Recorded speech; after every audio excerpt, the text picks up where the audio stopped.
안녕하세요, 여러분.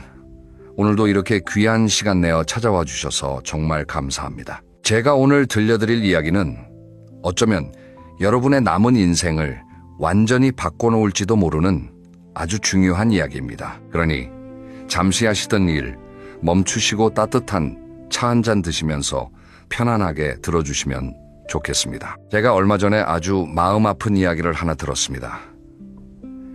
73살 되신 어느 어머님 이야기입니다. 그 어머님은 평생을 자식들을 위해, 남편을 위해, 시부모님을 위해, 그리고 동네 이웃들 눈치를 보며 살아오셨습니다. 자기가 먹고 싶은 음식도 자식들 눈치 보느라 못 드셨고, 가고 싶은 여행도 며느리 눈치 보느라 못 가셨습니다. 심지어는 몸이 아파도 자식들 걱정할까봐 말 한마디 못 하셨다고 합니다. 그러던 어느 날 아침, 이 어머님이 갑자기 쓰러지셨습니다. 병원에 실려 가셨는데 의사 선생님이 하신 말씀이 뭔지 아십니까? 어머님 평생 너무 참고 사셨네요. 몸이 다 망가졌습니다. 이 말을 들으신 어머님은 병상에서 하염없이 우셨다고 합니다. 그리고 이렇게 말씀하셨답니다. 내 인생은 도대체 누구를 위한 인생이었을까? 여러분 혹시 지금 이 이야기를 들으시면서 가슴 한구석이 찌릿하신 분 계십니까? 혹시 지금도 자식 눈치, 며느리 눈치, 사위 눈치, 이웃 눈치 보고 계십니까? 혹시 지금도 하고 싶은 말을 꾹 참고, 먹고 싶은 것을 꾹 참고, 가고 싶은 곳을 꾹 참고 계십니까? 그렇다면 오늘 이 이야기는 반드시 끝까지 들어주셔야 합니다. 제가 한 가지 놀라운 사실을 말씀드리겠습니다. 최근 한 조사에 따르면 우리나라 70대 어르신들 중에서 지금 내 인생을 살고 있다고 자신 있게 답하신 분은 10명 중에 단 2명뿐이었다고 합니다. 나머지 8명은 뭐라고 답하셨을까요? 아직도 누군가의 눈치를 보며 살고 있다. 내 인생이 아닌 것 같다. 하고 싶은 것을 못하고 있다. 이런 답변이 대부분이었습니다. 평생 열심히 살아오신 우리 어르신들이 인생의 황금기라고 할 수 있는 70대에 왜 아직도 남의 눈치를 보며 살아야 합니까? 오늘 제가 여러분께 드릴 이야기를 끝까지 들어주시면 3가지가 달라집니다. 첫째, 왜 우리가 그동안 남 눈치를 보며 살 수밖에 없었는지 그 진짜 이유를 아시게 됩니다. 둘째, 지금 당장 내려놓아야 할 마음의 짐이 무엇인지 알게 되십니다. 셋째, 내일 아침부터 바로 실천할 수 있는 구체적인 방법을 가져가실 수 있습니다. 그리고 마지막에는 제가 정말 특별한 한 가지 비밀을 말씀드릴 겁니다. 이 비밀을 알고 계신 어르신들은 지금 완전히 다른 인생을 살고 계십니다. 자, 그럼 지금부터 시작해 보겠습니다. 편안하게 들어주세요. 여러분, 인생을 하루 24시간에 비유하면 어떻게 될까요? 제가 한번 풀어서 말씀드려 보겠습니다. 사람이 평균 80년을 산다고 했을 때 20대는 하루로 치면 아침 6시 무렵입니다.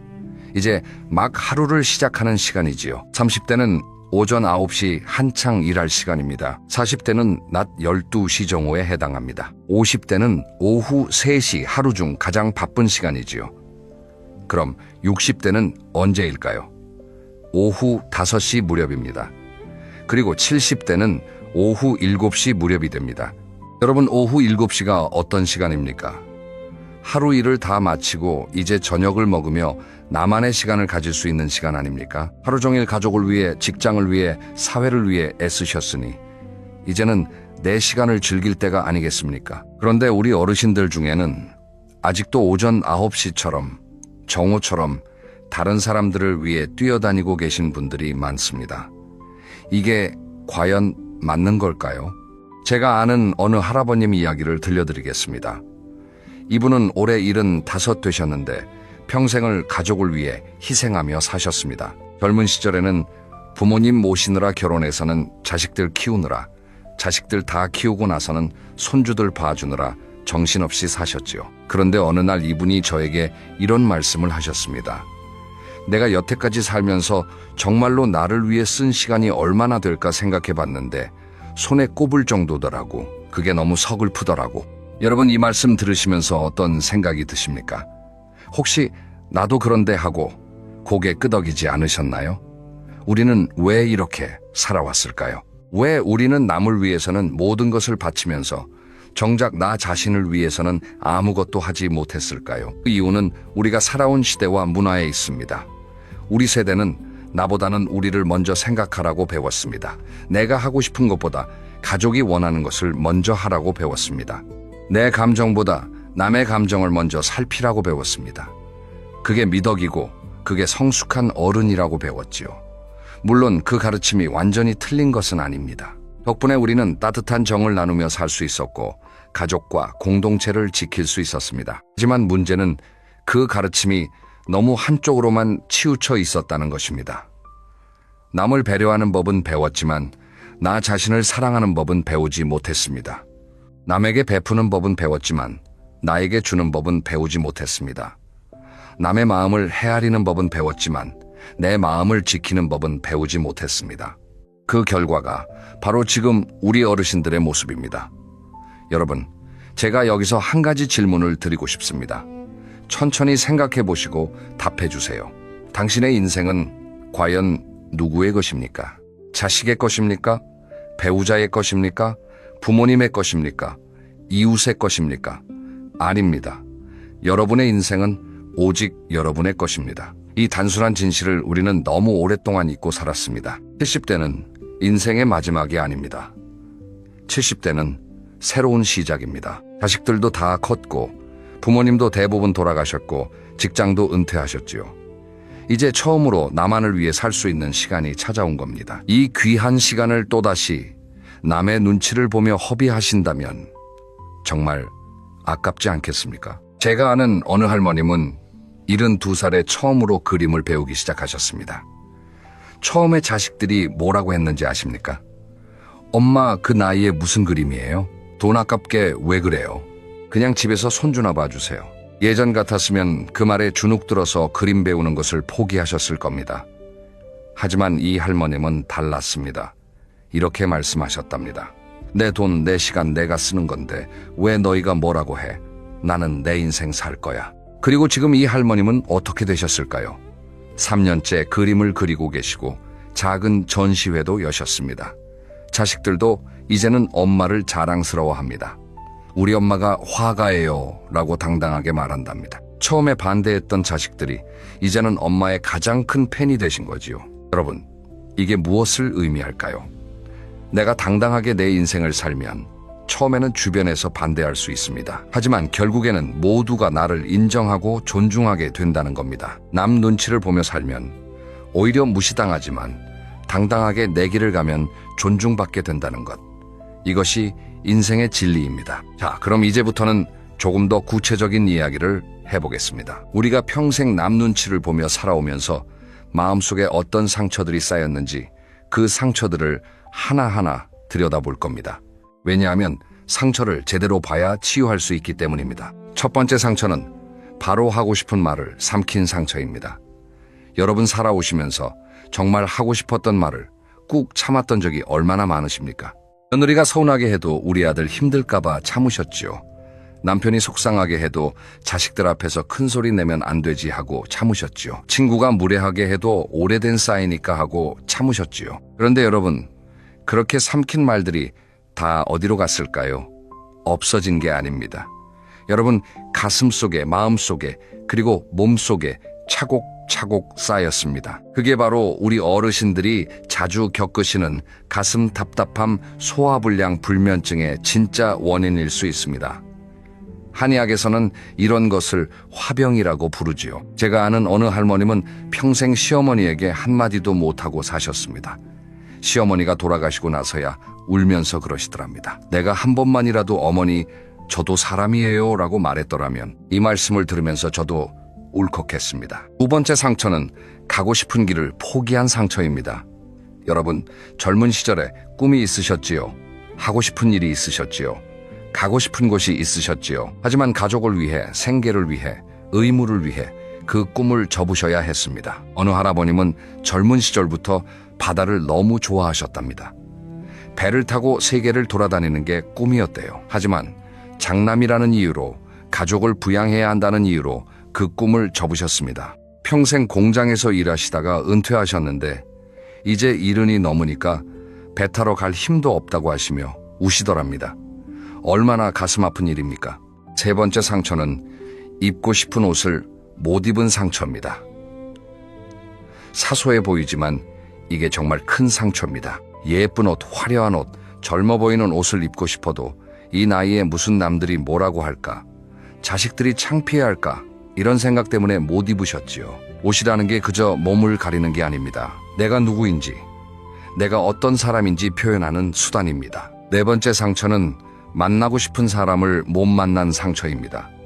오래된 친구 보고 싶은 학창 시절, 동창 한 번쯤 다시 만나보고 싶은 첫사랑, 이런 사람들이 누구에게나 있지요. 하지만 우리는 이 나이에 무슨 친구 자식들이 이상하게 볼까, 배우자가 싫어할까, 이런 생각 때문에 연락 한번 못 해보셨지요. 그리워도 참고 보고 싶어도 참고 그러다가 부고 소식을 듣고 후회하셨던 적 한 번쯤은 있지 않으십니까? 다섯 번째 상처.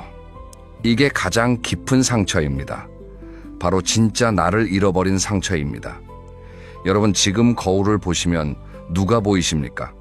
누군가의 아내, 누군가의 남편, 누군가의 어머니, 누군가의 아버지, 누군가의 할머니, 누군가의 할아버지, 이런 모습만 보이지 않으십니까? 그런데 나 자신은 어디에 있습니까? 많은 어르신들이 이 질문 앞에서 당황하십니다. 평생을 다른 사람의 역할로만 살아오셨기 때문에 정작 나라는 사람이 누구인지 잊어버리신 겁니다. 이게 얼마나 슬픈 일입니까? 그런데 여러분, 제가 여기서 희망적인 말씀을 드리고 싶습니다. 이 모든 상처를 치유할 방법이 있습니다. 상처를 치유하려면 먼저 지금까지 짊어지고 오신 무거운 짐을 내려놓으셔야 합니다. 우리 어르신들이 평생 짊어지고 오신 짐이 참 많은데 그 중에서도 70대부터는 반드시 내려놓으셔야 할 5가지 짐이 있습니다. 첫 번째로 내려놓으셔야 할 짐은 자식에 대한 죄책감입니다. 우리 어르신들은 자식들에게 죄책감이 참 많으십니다. 내가 더 잘해줬어야 하는데, 내가 돈이 있었으면 더 해줬을 텐데, 내가 공부를 더 시켰으면 더 성공했을 텐데, 이런 생각들 때문에 지금도 자식들 앞에서는 움츠러드시지요. 여러분, 이제 그 죄책감을 내려놓으실 때가 되었습니다. 여러분은 이미 최선을 다하셨습니다. 그 시대의 그 상황에서 여러분이 할 수 있는 모든 것을 하셨습니다. 완벽하지 않았다고요? 이 세상에 완벽한 부모가 어디 있겠습니까? 어느 어머님은 아들이 사업에 실패할 때마다 돈을 대주셨다고 합니다. 본인 생활비도 모자라는데 노후 자금까지 헐어서 주셨답니다. 왜 그러셨을까요? 내가 어렸을 때 우리 아들한테 옷 한 벌 제대로 못 사주었던 게 마음에 걸려서랍니다. 그런데 어느 날 이분이 병이 나셨는데 병원비가 없어서 쩔쩔 매셨습니다. 그때 아들이 뭐라고 했는지 아십니까? 엄마, 왜 돈을 다 써버리셨어요? 이제 누가 엄마 병원비 대요? 자식에 대한 죄책감 이제 그만 내려놓으세요.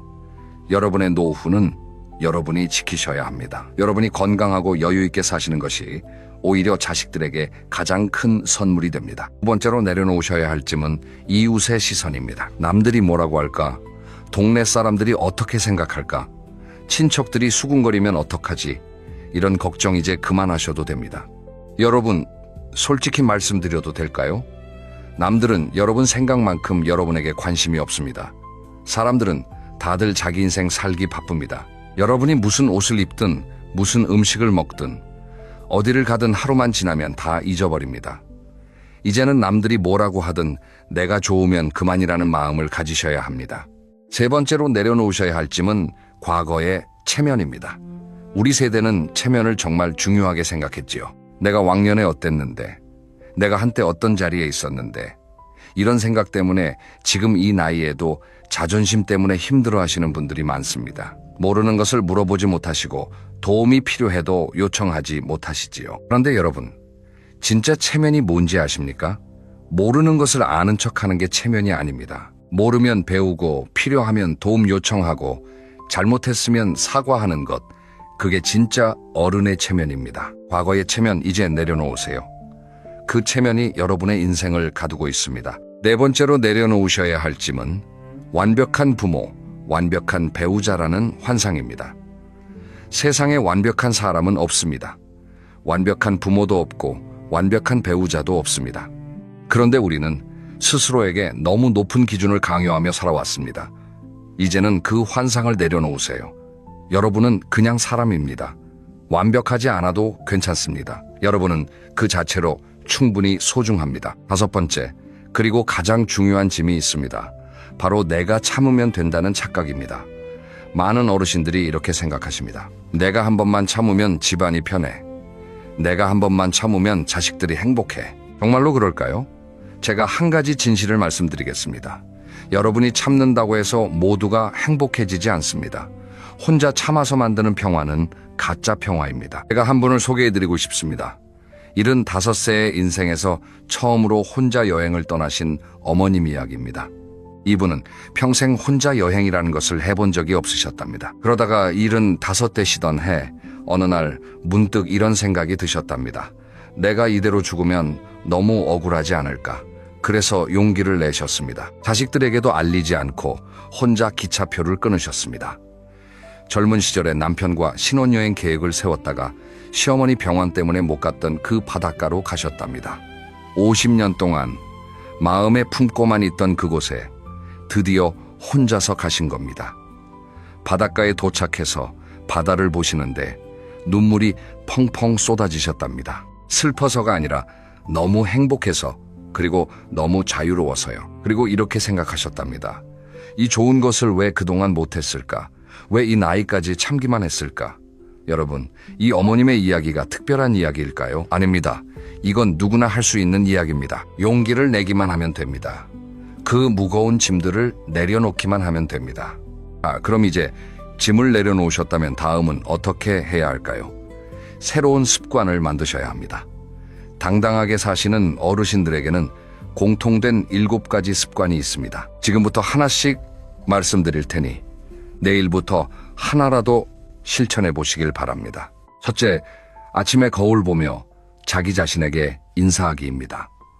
아침에 일어나서 세수하시고 거울을 보실 때 그냥 지나치지 마시고 한 번만 자신에게 말을 걸어주세요. 오늘도 수고한다. 오늘도 잘해보자. 나 오늘도 멋지네. 이런 말 한마디. 별것 아닌 것 같지만 이것만 꾸준히 하셔도 마음이 달라집니다. 우리는 평생 남에게는 인사하고 격려했지만 정작 자기 자신에게는 한마디도 해준 적이 없지 않습니까? 이제부터라도 내가 나의 가장 좋은 친구가 되어주세요. 둘째, 싫은 건 분명하게 싫다고 말하기입니다. 이게 생각보다 어려우실 겁니다. 평생을 좋아요, 괜찮아요, 그러세요로 살아오셨으니까요. 하지만 이제는 달라지셔야 합니다. 며느리가 무리한 부탁을 하면 이번에는 힘들 것 같다고 말씀하세요. 친구가 계속 불쾌하게 하면 나는 그런 말이 불편하다고 말씀하세요. 자식이 돈을 달라고 하는데 여력이 없으면 지금은 어렵다고 말씀하세요. 내 마음을 솔직하게 말하는 게 관계를 망치는 게 아닙니다. 오히려 관계를 진짜로 만듭니다. 셋째, 내 돈은 내가 쓰는 연습입니다. 여러분, 평생 아끼고 모은 돈 누구를 위해 있는 겁니까? 여러분 자신을 위한 것입니다. 그런데 많은 어르신들이 자기 돈을 자기가 쓰지 못하십니다. 자식들 생각, 손주들 생각 때문에 늘 망설이시지요. 이제부터는 내가 번 돈, 내가 모은 돈 당당하게 나를 위해 쓰세요. 맛있는 음식 드시고 싶으면 드세요. 좋은 옷 사고 싶으면 사세요. 여행 가고 싶으면 가세요. 그 돈을 쓰셔도 자식들에게 물려줄 돈이 조금 줄어들 뿐입니다. 그리고 솔직히 말씀드리면 자식들에게 많은 재산을 물려주는 것보다 여러분이 건강하고 행복하게 사시는 것이 자식들에게 훨씬 큰 축복입니다. 넷째, 취미 하나 이상 갖기입니다. 취미가 없으신 분들이 정말 많습니다. 평생 일만 하고 가족만 챙기다 보니 내가 뭘 좋아하는지도 모르게 되셨지요. 이제부터라도 취미를 하나 찾아보세요. 그림, 노래, 춤산책, 등산, 독서, 정원, 가꾸기, 요리 뭐든 좋습니다. 잘하실 필요 없습니다. 그냥 시작해 보시면 됩니다. 취미가 있으시면 인생이 풍요로워집니다. 그리고 무엇보다 중요한 건 취미는 나를 위한 시간이라는 겁니다. 여섯째, 새로운 사람 만나기입니다. 나이가 들수록 인간관계가 좁아진다고들 하지요. 친구도 하나둘 떠나가고 새로운 사람 만나기도 쉽지 않고요. 그래서 더욱 적극적으로 새로운 인연을 만들어 가셔야 합니다. 동네 복지관에 나가보세요. 문화센터에서 강좌를 들어보세요. 종교 활동이나 봉사 활동을 해보세요. 처음에는 어색해도 조금만 용기를 내시면 좋은 인연들을 만나실 수 있습니다. 여섯째, 매일 나를 위한 시간 30분 확보하기입니다. 하루 24시간 중에 딱 30분만 오롯이 나를 위한 시간을 가지세요. 그 시간에는 누구의 방해도 받지 않고 아무 의무도 없이 내가 하고 싶은 것을 하는 겁니다. 차 한 잔 마시며 창밖 보기 좋아하는, 음악 듣기, 일기 쓰기 좋아하는, 책 읽기 뭐든 괜찮습니다. 중요한 건 매일 하는 것입니다. 30분이 여러분의 하루를 지켜주고 마음을 지켜줍니다. 일곱째, 감사 일기 쓰기입니다. 매일 밤 자기 전에 그날 감사했던 일 3가지를 적어보세요. 아주 작은 것도 괜찮습니다. 오늘 날씨가 좋았다. 이웃이 반갑게 인사해줬다. 맛있는 된장찌개를 먹었다. 이런 것들이요. 감사일기를 쓰시면 놀라운 일이 벌어집니다. 불평 대신 감사가 많아지고 마음이 점점 평온해집니다. 실제로 많은 연구에서도 감사일기가 우울감을 줄이고 행복감을 높인다고 합니다. 그럼 실제로 이런 변화를 실천하신 어르신들의 이야기를 몇 분 들려드리겠습니다. 첫 번째 이야기는 건강이 좋아진 어느 할아버님 이야기입니다. 이분은 평생 고혈압, 당뇨, 소화불량으로 고생하셨다고 합니다. 그런데 72 되시던 해에 결심을 하셨답니다. 이제부터는 내 마음에 솔직하게 살자고요. 어떻게 바뀌셨을까요? 먼저 싫어하던 모임에 안 나가기 시작하셨습니다. 대신 진짜 좋아하는 분들만 만나셨지요. 그런데 놀라운 일이 벌어졌습니다. 6개월이 지나니까 혈압이 정상 가까이 떨어졌답니다. 의사 선생님이 물으시더랍니다. 할아버님이 뭐라고 답하셨을까요? 의사 선생님, 마음의 병을 고치니까 몸도 낫네요. 두 번째 이야기는 가족 관계가 오히려 더 좋아진 어느 어머님 이야기입니다. 이분은 평생 며느리 눈치를 보며 사셨답니다. 그런데 70세에 달라지셨습니다. 며느리가 오면 나는 오늘 이게 먹고 싶다고 솔직하게 말씀하시고, 며느리가 서운하게 하면 그 말은 좀 속상했다고 바로 말씀하셨습니다. 처음에는 며느리도 당황했답니다. 하지만 시간이 지나면서 며느리가 뭐라고 했는지 아십니까? 어머님, 요즘 솔직하게 말씀해 주셔서 저도 편해요. 놀라우시죠? 솔직해지니까 오히려 관계가 더 좋아진 겁니다. 가면을 쓰고 만나는 관계는 진짜 관계가 아닙니다. 맨 얼굴로 만나야 진짜 정이 생깁니다. 세 번째 이야기는 새로운 친구가 생긴 어느 할머님 이야기입니다. 이분은 남편을 먼저 떠나보내시고 외로움에 힘들어 하셨답니다. 그러다가 우울증까지 오셨다고 합니다. 그때 이 할머님이 용기를 내서 동네 복지관에 나가셨답니다. 그렇게 한 분, 두 분 친구가 생기면서 지금은 친구들과 매주 모여서 함께 식사하고 함께 여행도 다니신답니다. 네 번째 이야기는 자존감을 회복한 어느 할아버님 이야기입니다. 이분은 은퇴 후에 자존감을 완전히 잃어버리셨답니다. 그러다가 우연히 봉사활동을 시작하셨습니다. 일주일에 한 번 지역 어린이들에게 책 읽어주는 봉사였지요. 지금 이분은 이렇게 말씀하십니다. 직장 다닐 때보다 지금이 더 보람이 있어요. 자존감은 밖에서 오는 게 아닙니다. 내가 스스로 의미를 만들어갈 때 생기는 겁니다. 여러분, 이 네 분의 이야기를 들으시면서 어떤 생각이 드셨습니까? 이분들이 특별한 분들이 아닙니다. 여러분과 똑같은 평범한 어르신들이십니다. 다만 한 가지 차이가 있습니다. 이분들은 이제부터 내 인생을 살아야겠다고 결심하셨고 그 결심을 행동으로 옮기셨습니다. 그럼 여러분은 어떻게 하시겠습니까? 선택은 여러분의 것입니다. 자, 이제 마무리로 들어가기 전에 내일 당장 실천할 수 있는 3가지 작은 변화를 말씀드리겠습니다. 첫째, 오늘 하루 나를 위한 선택 1가지 하기입니다. 둘째, 거절에 한마디 연습하기입니다. 셋째, 내가 정말 좋아하는 것 3가지 적어보기입니다. 종이와 펜을 준비하시고 내가 정말 좋아하는 것 3가지를 적어보세요. 여러분의 인생은 여러분의 것입니다. 누구도 대신 살아줄 수 없고 누구도 빼앗아갈 수 없습니다. 70대는 끝이 아니라 새로운 시작입니다. 남 눈치 보지 마세요. 여러분이 당당하게 사시면 오히려 모두가 여러분을 존중합니다. 여러분의 남은 인생이 지금까지보다 훨씬 더 자유롭고 훨씬 더 행복하고 훨씬 더 여러분다운 시간이 되시기를 진심으로 응원합니다. 다음 영상에서 또 뵙겠습니다.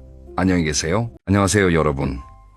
오늘도 이렇게 귀한 시간 내어 찾아와 주셔서 진심으로 감사드립니다. 오늘 제가 들려드릴 이야기는 어쩌면 여러분의 남은 인생을 훨씬 더 풍요롭고 재미있게 만들어드릴 아주 특별한 이야기입니다. 편안한 자세로 따뜻한 차 한 잔 드시면서 천천히 들어주시면 좋겠습니다.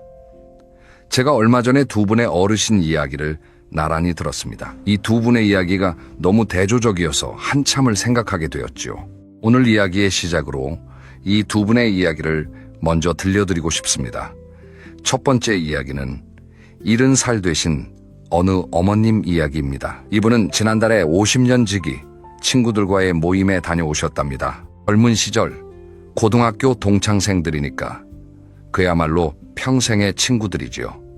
한 달 전부터 얼마나 기대하셨는지 모릅니다. 새 옷도 사시고 미용실도 다녀오시고 친구들 줄 작은 선물도 준비하셨답니다. 그런데 막상 모임에 다녀오신 후 이분이 저에게 뭐라고 하셨는지 아십니까? 모임에 다녀오니까 오히려 마음이 더 허전해졌어요. 이게 무슨 말씀이실까요? 제가 자세히 여쭤봤더니 이러시더라고요. 친구들이 모이면 처음 30분은 정말 반갑답니다. 아이고, 오랜만이다. 너 여전하구나 하면서 말이지요. 그런데 30분이 지나면 이야기가 돌기 시작한답니다. 누구누구는 병이 들었다더라. 누구는 자식이 속을 썩인다더라. 누구는 치매가 왔다더라. 이런 이야기가 1시간. 그 다음에는 자기 건강 이야기, 허리가 아프다, 무릎이 쑤신다, 무슨 약을 먹는다. 이런 이야기가 또 1시간. 그 다음에는 세상 한탄, 요즘 세상이 어떻다, 젊은 사람들이 어쩐다, 정치가 어쩐다. 이런 이야기가 또 1시간. 그렇게 3시간이 지나면 이야기가 끝납니다. 그런데 막상 집에 돌아오시면 뭐가 남을까요? 이 어머님은 이렇게 말씀하셨습니다. 친구들, 얼굴은 봤는데 마음이 채워지질 않아요. 오히려 내 기운까지 다 빨려서 피곤하기만 해요. 그리고 이런 말씀도 하셨습니다. 젊을 때는 친구 만나고 오면 힘이 났는데 요즘은 만나고 오면 기운이 빠져요. 왜 그럴까요? 자, 이번에는 두 번째 이야기입니다. 73살 되신 어느 할아버님 이야기인데요. 이분은 1년 전부터 동네 문화센터에서 서예를 배우기 시작하셨답니다. 그 서예 교실에는 놀랍게도 30대 초반의 젊은 선생님이 계셨습니다. 처음에는 내가 이런 젊은 사람한테 뭘 배울 수 있을까 싶으셨답니다. 나이 차이가 40살이나 나는데 대화가 될까 싶으셨죠. 그런데 이 젊은 선생님이 정말 진심으로 할아버님을 대하더랍니다. 어르신이라고 무시하지도 않고 그렇다고 노인 대접만 하지도 않고 그냥 한 사람의 학생으로 존중해 주셨답니다. 할아버님이 글씨를 잘 쓰시면 진심으로 감탄하시고 잘못 쓰시면 친절하게 바로잡아 주시고 때로는 인생 고민까지 나누시더랍니다. 어느 날은 할아버님이 아내를 먼저 보내시고 힘들어 하시던 시기였답니다. 수업이 끝나고 이 젊은 선생님이 할아버님을 붙잡고 이렇게 말씀하시더랍니다. 선생님, 오늘 표정이 안 좋으신데 저랑 차 한잔 하실래요?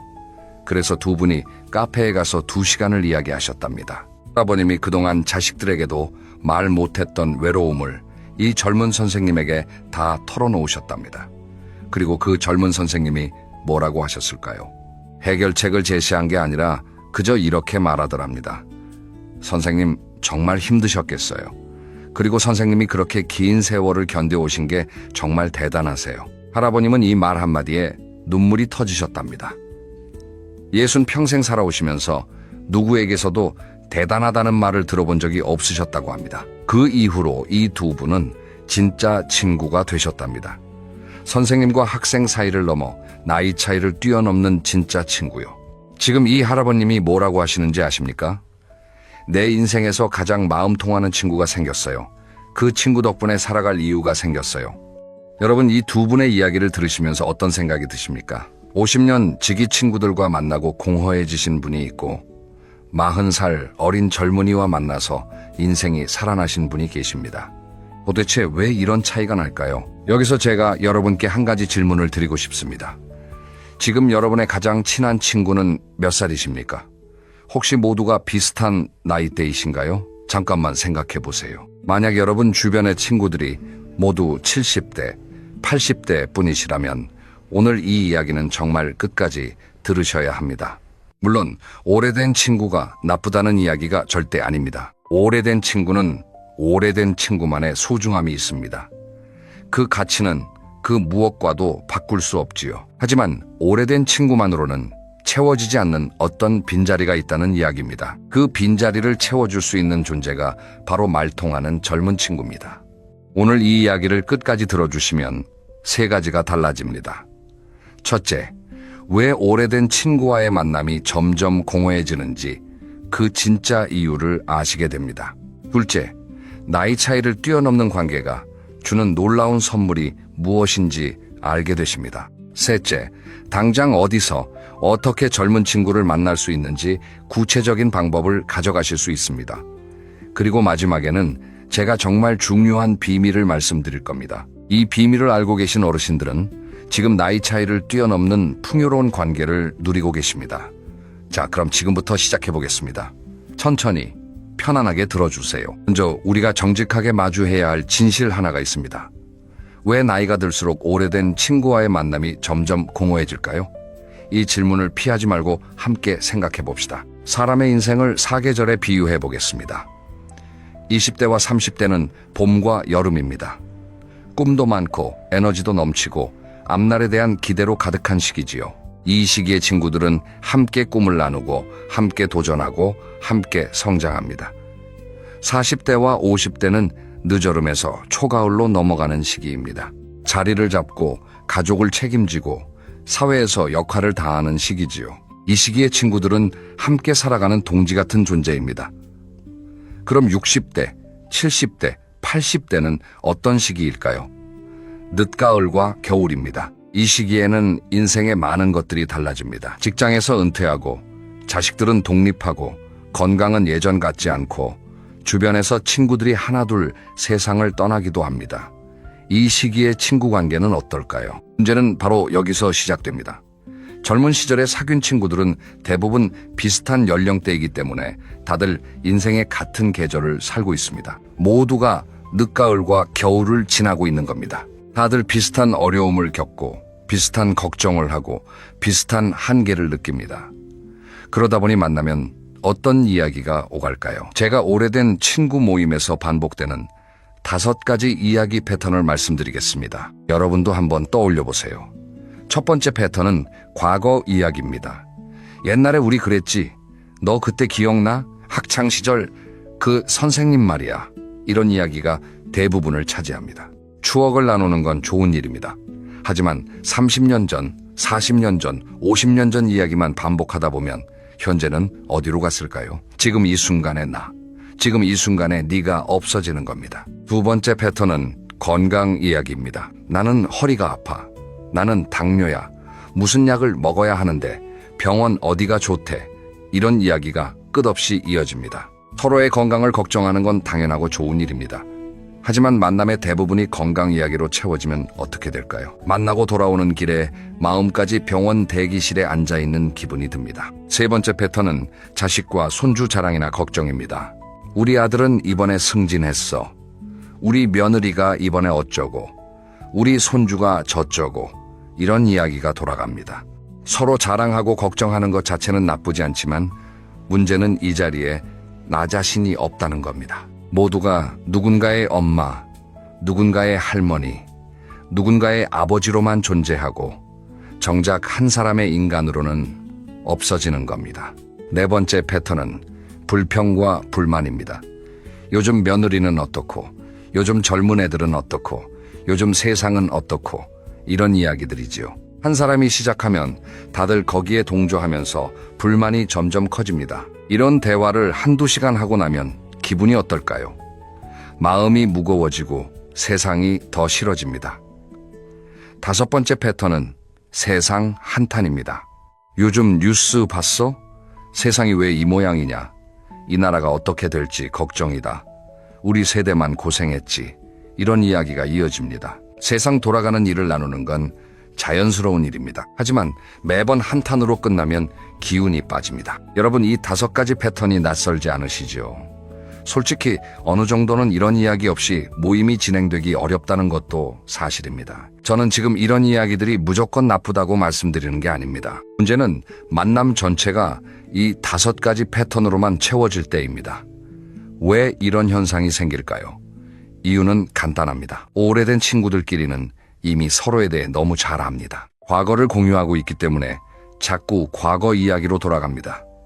그리고 비슷한 인생 단계를 살고 있기 때문에 관심사도 비슷합니다.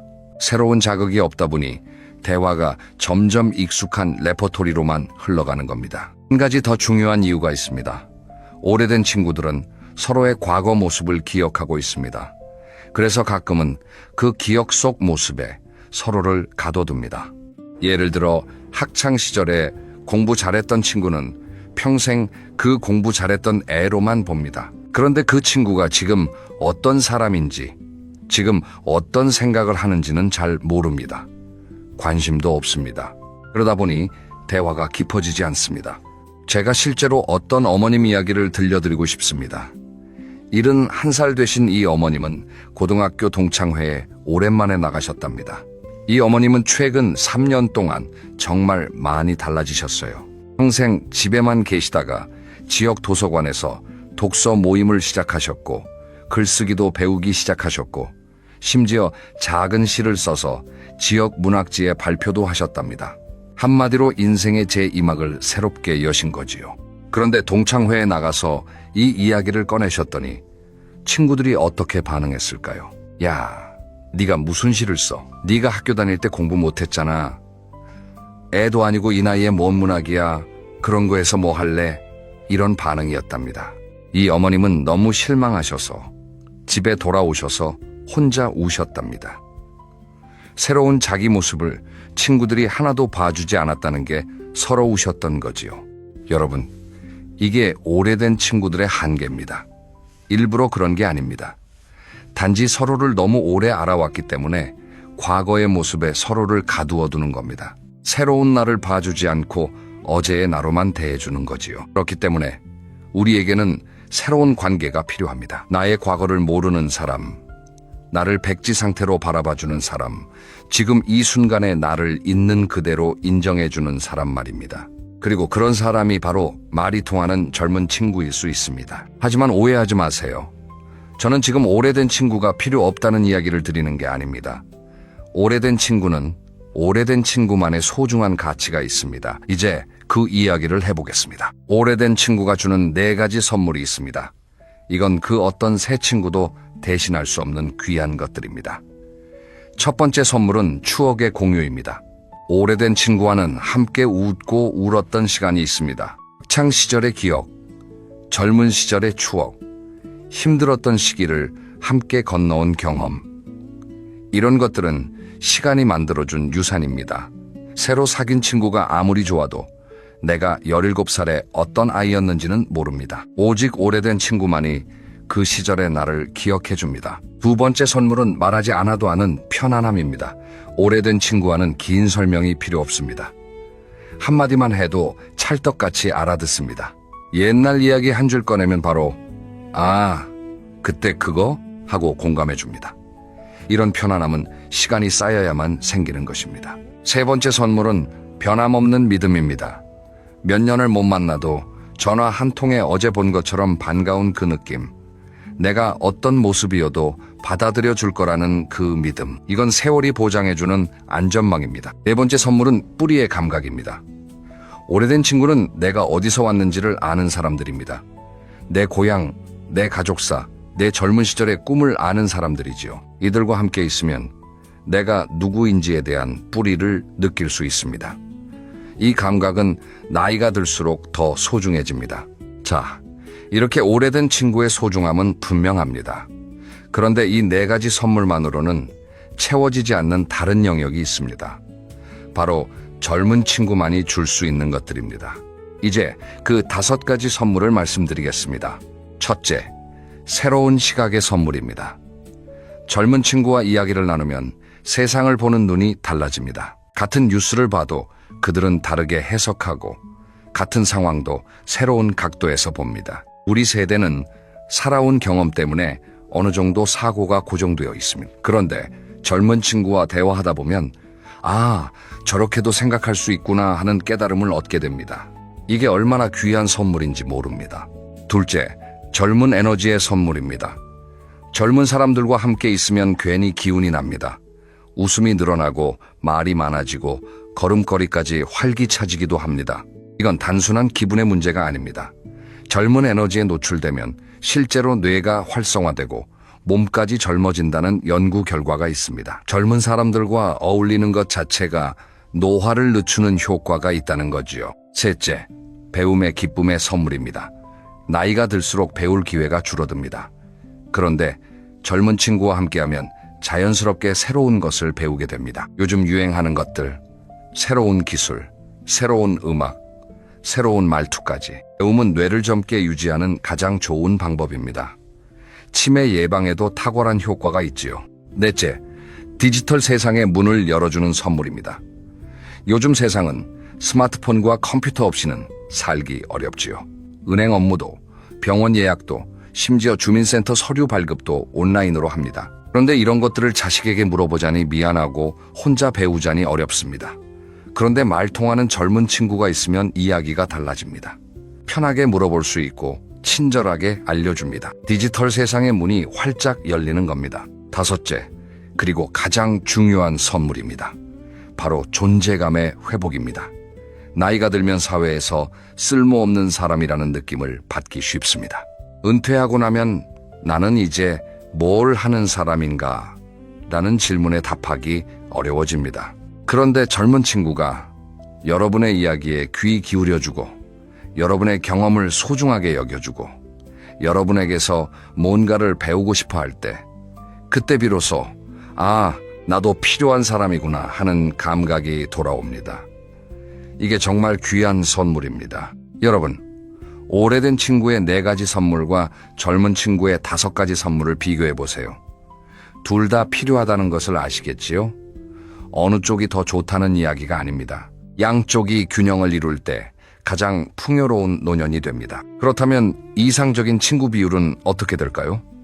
제가 만난 한 75세 어르신이 아주 재밌는 이야기를 해주셨습니다. 이분은 자기만의 친구 비율을 가지고 계셨습니다.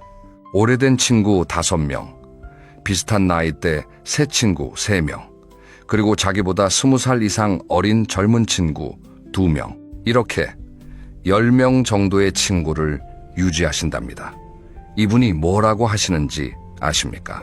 오래된 친구는 내 뿌리를 지켜주고 비슷한 나이 친구는 현재를 함께 나누고 젊은 친구는 미래를 열어줘요. 이 3가지가 다 있어야 인생이 풍요로워요. 얼마나 지혜로우신 말씀입니까? 그런데 여기서 문제가 생깁니다. 많은 어르신들이 이렇게 생각하실 겁니다. 그래, 젊은 친구가 좋다는 건 알겠는데 이 나이에 젊은 친구를 어떻게 사귀어요? 젊은 사람들이 나 같은 노인을 좋아할 리가 없잖아요. 그게 현실적으로 가능한 일이에요? 이런 의문이 드실 겁니다. 당연합니다. 저도 그런 생각이 들었습니다. 하지만 여러분, 이 이야기를 들으시면 생각이 바뀌실 겁니다. 지금부터 실제로 세대 차이를 뛰어넘어 관계를 맺으신 어르신들의 이야기를 들려드리겠습니다. 첫 번째 이야기는 문화센터에서 30대 선생님과 친구가 되신 어느 할머님 이야기입니다. 이 할머님은 72살에 처음으로 스마트폰 사용법을 배우러 문화센터에 가셨답니다. 거기서 만난 선생님이 30세 여자분이셨지요. 처음에는 너무 어색해서 수업 중에도 말을 잘 못하셨답니다. 이 어린 사람에게 이런 기본적인 걸 물어봐도 되나 하는 생각에 위축되셨던 거지요. 그런데 이 젊은 선생님이 정말 따뜻하셨답니다. 할머님, 궁금하신 거 뭐든지 물어보세요. 이거 저도 처음엔 어려웠어요. 할머님, 잘 따라오세요. 이렇게 격려해 주셨답니다. 그러다가 어느 날 수업이 끝나고 할머님이 용기를 내서 선생님, 저랑 차 한잔 하실 시간 있으세요? 하고 물으셨답니다. 그렇게 시작된 만남이 지금은 2년째 이어지고 있답니다. 한 달에 한 번 정도 할머님이 선생님에게 밥을 사주시고 선생님은 할머님에게 새로운 스마트폰 기능을 알려드립니다. 그런데 이분들의 대화가 극에다가 아닙니다. 선생님의 결혼 생활 이야기, 직장, 고민, 아이 키우는 어려움 같은 것들을 할머님께 털어놓으시고 할머님은 인생 선배로서 조언해 주십니다. 그리고 할머님은 자기 젊은 시절 이야기, 남편과의 추억, 지금의 외로움 같은 것을 선생님께 나누십니다. 이 할머님이 지금 뭐라고 하시는지 아십니까? 이 선생님이 내 인생의 가장 귀한 선물이에요. 딸 같기도 하고 친구 같기도 해요. 이 친구 덕분에 다시 세상이 재미있어졌어요. 두 번째 이야기는 동네 카페 젊은 사장님이 인생의 멘토가 되어주신 어느 할아버님 이야기입니다. 76세 되신 이 할아버님은 아내를 먼저 보내시고 혼자 사셨답니다. 외로움이 심하셔서 매일 아침 산책 겸 동네 카페에 들러서 커피를 한 잔 드셨지요. 그 카페의 사장님이 30대 후반의 청년이셨습니다. 처음에는 그냥 인사만 주고받으셨답니다. 그런데 매일 오시는 할아버님께 이 사장님이 서서히 관심을 가지시더랍니다.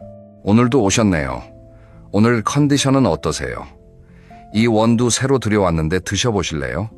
이런 식으로 말을 걸어오셨답니다. 어느 비 오는 날 할아버님이 우산 없이 카페에 가셨답니다. 우산이 없으시니 비가 그칠 때까지 카페에 좀 오래 앉아 계시게 되었지요. 그때 이 사장님이 할아버님 옆에 앉으시더니 이렇게 말씀하시더랍니다. 어르신, 제가 가게 일 없는데 잠깐 같이 이야기해도 될까요? 그게 시작이었답니다. 지금은 일주일에 한두 번 손님이 없는 시간에 두 분이 마주 앉아 이야기를 나누신답니다. 사장님은 할아버님께 사업 고민을 털어놓으시고 할아버님은 인생 경험을 나눠주십니다. 어떤 때는 할아버님이 조언을 해주시고 어떤 때는 사장님이 할아버님께 새로운 이야기를 들려주십니다. 서로가 서로의 스승이 된 겁니다. 이 할아버님이 저에게 이렇게 말씀하셨습니다. 아내를 보내고 나서 죽을 맛이었어요. 그런데 이 젊은 친구 덕분에 아침마다 일어날 이유가 생겼어요. 이 친구를 보러 가야 하니까요. 여러분, 한 사람의 따뜻한 관심이 한 사람의 인생을 어떻게 살려낼 수 있는지 보이시나요? 세 번째 이야기는 봉사활동에서 만난 20대 청년과 편지를 주고받으시는 어르신 이야기입니다. 이 어머님은 70살에 지역 봉사활동에 참여하기 시작하셨답니다. 어린이집에 가서 아이들에게 동화책을 읽어주는 봉사였지요. 그 봉사 모임에서 20대 중반의 여자 청년과 함께 일하게 되셨답니다. 처음에는 젊은 청년이 어르신을 불편해할 줄 아셨답니다. 그런데 이 청년이 어머님의 동화 읽는 실력에 감탄하더랍니다. 선생님, 어쩜 그렇게 실감나게 읽어주세요? 아이들이 완전히 빠져들어요. 이 한마디에 어머님은 감동하셨답니다. 평생 잘한다는 말을 들어본 적이 별로 없으셨거든요. 그렇게 친해진 두 분이 지금은 편지를 주고받으신답니다. 요즘 세상에 편지라니 신기하지요? 이 청년이 해외로 일하러 가게 되면서 이메일은 빠르지만 마음이 안 담긴다며 손편지를 주고받자고 제안했답니다. 그래서 2달에 한 번씩 편지가 오고 가신답니다. 어머님은 이 편지를 쓰시는 시간이 일상에서 가장 행복한 시간이라고 하십니다. 네, 손녀뻘 되는 아이가 내 이야기를 이렇게 귀하게 여기고 내 편지를 기다린다는 게 이렇게 큰 기쁨일 줄 몰랐어요. 내가 아직 누군가에게 의미 있는 사람이구나 하는 걸 깨달았어요. 네 번째 이야기는 손주의 친구가 진짜 친구가 된 어느 할머님의 감동 이야기입니다. 이 할머님은 손주가 친구를 집에 자주 데려오는 걸 좋아하셨답니다. 그 중에 한 친구가 유난히 할머님과 이야기를 잘 하더랍니다. 학교 끝나고 놀러 오면 꼭 할머님 옆에 앉아서 할머니, 옛날에는 어떻게 사셨어요? 할머니, 그 시절 음식은 뭘 드셨어요? 이렇게 물어보더랍니다. 처음에는 그냥 예의 바른 아이인가 보다 하셨답니다. 그런데 이 아이가 고등학생이 되고 대학생이 되고 사회인이 되어서도 꾸준히 할머님을 찾아오더랍니다. 손주는 바빠서 자주 못 오는데 손주 친구가 더 자주 오는 겁니다. 할머님이 궁금해서 너는 왜 나를 자꾸 보러 오니? 하고 물으셨답니다. 그 청년이 이렇게 답하더랍니다. 할머니, 저는 어릴 때부터 할머니, 할아버지가 안 계셨어요. 그런데 할머니 옆에 있으면 마음이 따뜻해져요. 할머니 이야기를 듣는 게 저한테 큰 위로가 돼요. 할머님은 그 말을 들으시고 한참을 우셨답니다. 지금 이 할머님은 80대 중반이신데 이 청년과 30년 넘게 친구로 지내고 계십니다. 청년이 결혼할 때도 할머님을 모시고 갔고 아이를 낳았을 때도 가장 먼저 알렸답니다. 할머님이 병원에 입원하셨을 때도 자기 부모처럼 간호해 주었답니다. 혈연은 아니지만 혈연보다 더 깊은 관계가 된 겁니다. 여러분, 이 네 분의 이야기를 들으시면서 어떤 생각이 드셨습니까? 이분들이 특별한 분들이 아닙니다.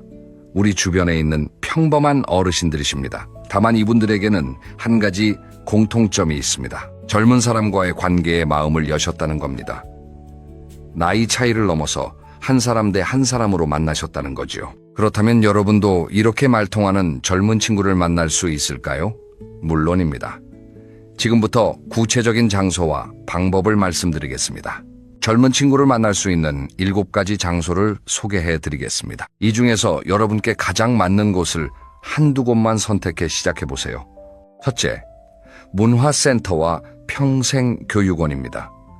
이곳은 젊은 강사분들이 많이 계시고 세대가 섞인 수강생들이 모입니다. 서예, 한문, 노래, 그림, 악기, 외국어 등 배우고 싶은 것 하나를 선택하셔서 등록해 보세요. 처음에는 어색해도 몇 번 나가시면 얼굴을 익히게 되고 자연스럽게 대화를 나누게 됩니다. 주의할 점은 내가 이 나이에 뭘 배워라는 생각을 내려놓으시는 겁니다. 배움 앞에서는 모두가 학생입니다. 둘째, 지역 봉사활동 모임입니다. 지역 복지관, 어린이집, 도서관 등에서 하는 봉사활동에 참여해 보세요. 여기에는 젊은 자원봉사자들이 많습니다. 어린이들에게 책 읽어주기, 동네 청소, 독거 어르신 방문 같은 다양한 활동이 있지요. 봉사는 기본적으로 좋은 마음을 가진 사람들이 모이는 곳이기 때문에 자연스럽게 좋은 관계가 만들어집니다. 셋째, 단골 가게와 동네 카페입니다. 특별한 활동이 아니어도 자주 가는 단골 가게 주인이나 직원과 친해질 수 있습니다. 동네, 카페, 빵집, 식당, 꽃집 등을 꾸준히 방문하시면서 따뜻한 인사를 나누어 보세요. 오늘도 수고하시네요. 이 꽃 정말 예쁘네요. 이런 작은 말 한마디가 관계의 시작이 됩니다. 매일 같은 시간에 가셔서 어르신 단골이 되면 젊은 주인과 친구가 되는 경우가 많습니다. 넷째, 종교 공동체의 모임입니다. 교회나 성당, 절에 다니신다면 청년 모임이나 세대 통합 모임에 참여해 보세요. 종교 공동체는 원래 세대를 아우르는 특성이 있습니다. 함께 기도하고, 함께 봉사하고, 함께 식사하는 과정에서 자연스럽게 친해집니다. 종교가 없으시다면 종교와 무관한 지역 모임도 좋습니다. 다섯째, 운동 모임과 산책 동호회입니다. 몸을 움직이는 모임은 말보다 행동으로 친해지기 쉽습니다. 동네 산악회, 걷기 모임, 배드민턴 동호회, 요가 수업 같은 곳에 참여해 보세요. 함께 땀 흘리는 사람들끼리는 쉽게 친해집니다. 그리고 운동은 건강에도 좋으니 일석이조지요. 여섯째, 손주를 통한 만남입니다.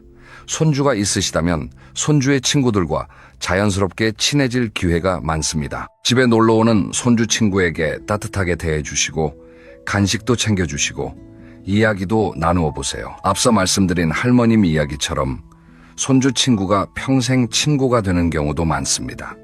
일곱째, 온라인 취미 모임입니다. 요즘은 스마트폰으로도 좋은 모임을 찾을 수 있습니다. 지역 기반의 취미 모임 앱이 많이 있지요.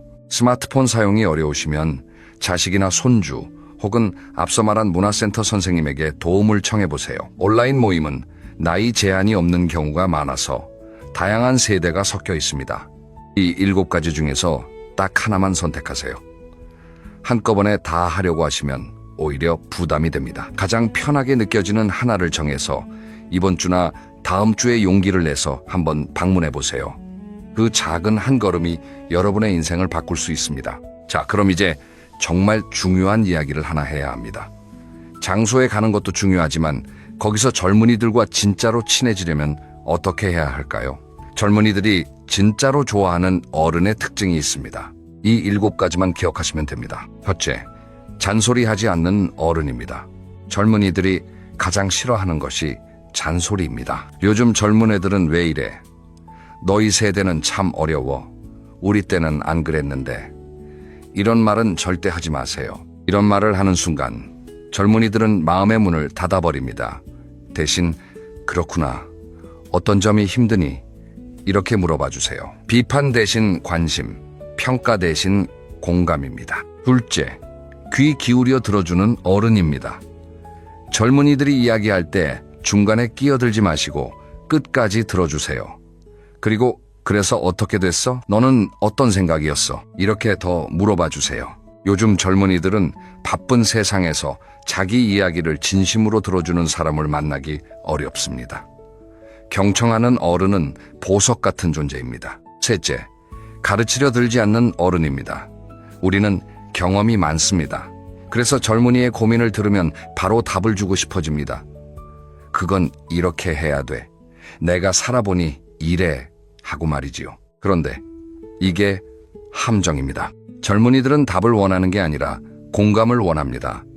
가르치려 하지 마시고 함께 고민해 주세요. 정말 조언을 원하면 먼저 물어볼 겁니다. 넷째, 나이를 내세우지 않는 어른입니다. 내가 나이가 많으니까, 내가 인생 선배니까, 내 말이 맞아. 이런 태도는 관계를 망칩니다. 젊은이들은 한 사람의 인간으로 존중받고 싶어 합니다. 나이로 서열을 만들지 마시고 사람 대 사람으로 만나세요. 나이 차이는 숫자일 뿐입니다. 다섯째, 새로운 것을 배우려 하는 어른입니다.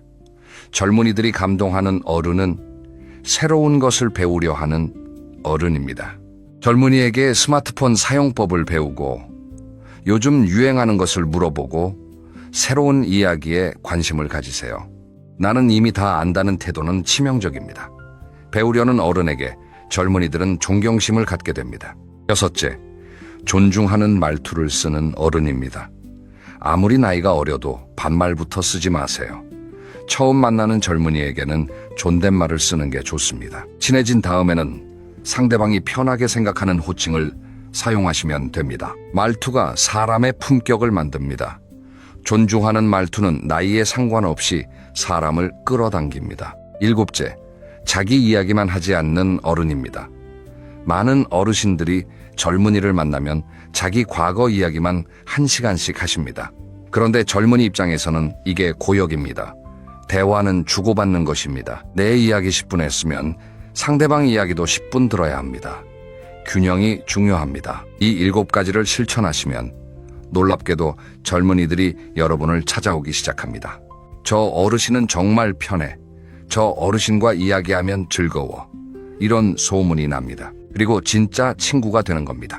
자, 여기까지 오셨으면 한 가지 더 중요한 이야기를 드리고 싶습니다.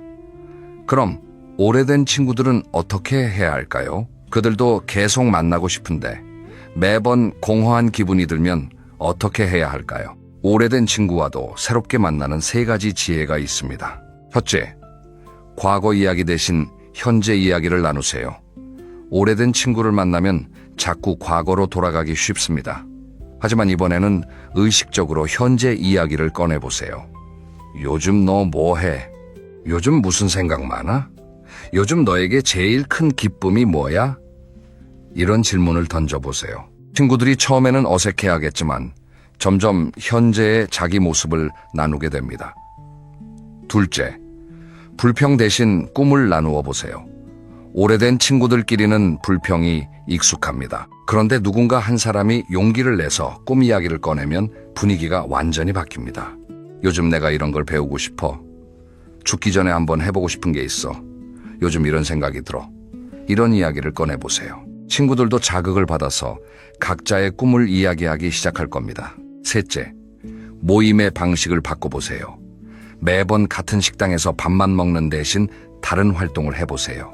함께 전시회 가기, 함께 영화 보기, 함께 산책하기, 함께 무언가 배우기. 경험을 공유하면 새로운 이야기거리가 생깁니다.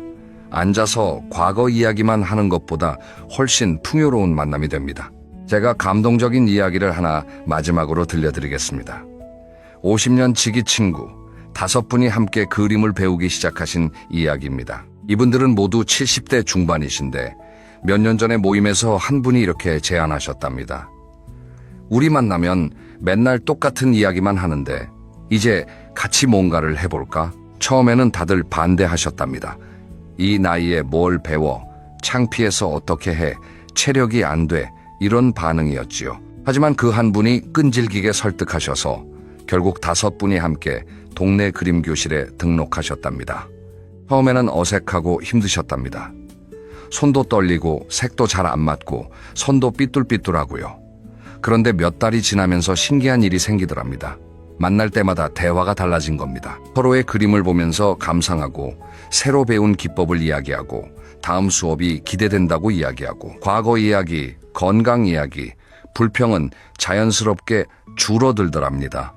1년이 지난 지금 이 5분은 작은 그룹 전시회도 여셨답니다. 그리고 이렇게 말씀하십니다.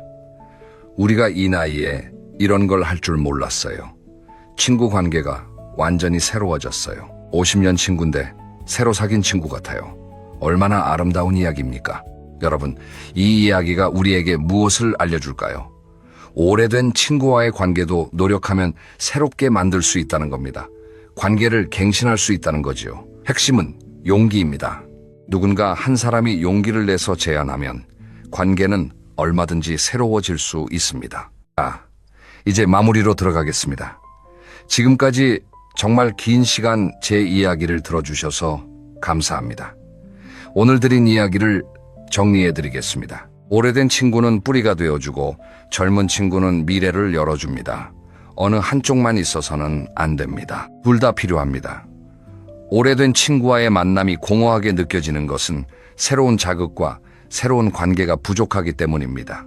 말통하는 젊은 친구 한두 명만 있어도 인생이 완전히 달라집니다. 젊은 친구를 만나려면 집 안에만 계셔서는 안 됩니다. 문화센터, 봉사활동, 단골가게, 종교 공동체, 운동 모임, 손주 친구, 온라인 모임 중에서 한 가지를 선택해 용기 내어 시작해 보세요.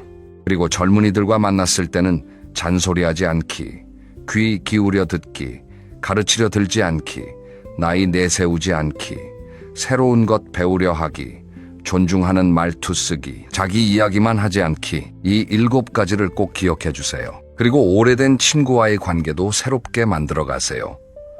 과거 이야기 대신 현재 이야기, 불평 대신 꿈 이야기, 먹고 마시는 모임 대신 함께 배우고 경험하는 모임. 이렇게 방식을 바꾸면 50년 친구와도 새롭게 만날 수 있습니다. 마지막으로 제가 가장 중요한 비밀을 말씀드리겠습니다. 나이 차이를 뛰어넘는 관계의 진짜 비결은 상대방을 한 사람의 인간으로 바라보는 것입니다. 젊은이를 어린 사람으로 보지 마시고 그저 한 사람의 인간으로 바라봐 주세요. 그러면 그 사람도 여러분을 노인이 아닌 한 사람의 인간으로 바라봐 줍니다. 그때 진짜 우정이 시작됩니다. 나이는 숫자일 뿐입니다. 마음이 통하면 친구입니다. 20살 차이가 나도 40살 차이가 나도 마음이 통하면 진짜 친구가 될 수 있습니다. 그리고 그런 친구가 있으면 인생의 겨울도 따뜻해집니다. 오늘부터 실천할 수 있는 3가지를 말씀드리겠습니다. 첫째, 이번 주 안에 문화센터나 복지관 프로그램 하나를 알아보세요. 인터넷이 어려우시면 자식이나 손주에게 물어보시면 됩니다. 둘째, 동네 단골가게 주인이나 직원에게 오늘부터 조금 더 따뜻한 인사를 건네 보세요. 오늘도 수고하시네요. 이 한마디부터 시작하면 됩니다. 셋째, 오래된 친구 한 명에게 전화해서 우리 이번엔 뭔가 같이 해볼까 하고 제안해 보세요. 작은 시작이 큰 변화를 만듭니다. 용기를 내세요. 여러분에게는 충분히 할 수 있는 힘이 있습니다. 여러분의 남은 인생이 오래된 친구의 따뜻함과 새로운 친구의 신선함으로 가득 채워지시기를 진심으로 응원합니다. 외롭지 않은 노년, 풍요로운 노년, 매일이 기대되는 노년이 되시기를 바랍니다. 오늘 하루 여러분 자신을 꼭 안아주세요. 그동안 정말 수고 많으셨습니다. 이제부터가 진짜 여러분의 인생입니다. 다음 영상에서는 더 실용적인 이야기를 준비했습니다. 바로 70대부터 반드시 시작해야 할 5가지 취미입니다. 어떤 취미가 여러분의 노년을 가장 풍요롭게 해줄지, 어떻게 시작하면 좋을지 구체적으로 담았습니다. 꼭 기대해 주세요. 오늘 이 영상이 조금이라도 마음에 와닿으셨다면 구독과 좋아요 한 번씩 눌러주시면 큰 힘이 됩니다. 그리고 이 영상이 꼭 필요한 주변 분이 계시다면 꼭 공유해 주세요. 한 분이라도 더 따뜻하고 풍요로운 노년을 보내실 수 있도록 함께 응원해 주시면 감사하겠습니다. 오늘도 이렇게 긴 시간 함께 해주셔서 진심으로 감사드립니다. 여러분 모두 건강하시고 행복하세요. 그리고 꼭 기억하세요. 나이는 숫자일 뿐, 마음이 통하면 친구라는 것을. 다음 영상에서 또 뵙겠습니다. 안녕히 계세요.